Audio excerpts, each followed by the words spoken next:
Événement avec Albourakh Events. Face to face de feu.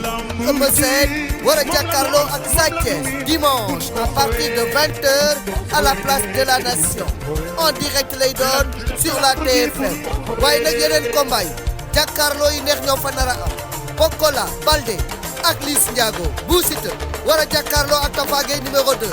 ndaw lu neex Petit Lo war a jàmmarloo ak Mbaye Tine Pape Bari ak Kirikou Djily Mbaye bu Fass ak Cheikh Niang coordinateur ak Moul Diaw 2 war a jàkkaarloo ak 10 000 problèmes body ak building toile sponsor Albourakh Events mi ngi ci ànd ak Silbert Fongib La Lonase Jus Original J'adore CDC Cegis AIBD en direct sur la TFM.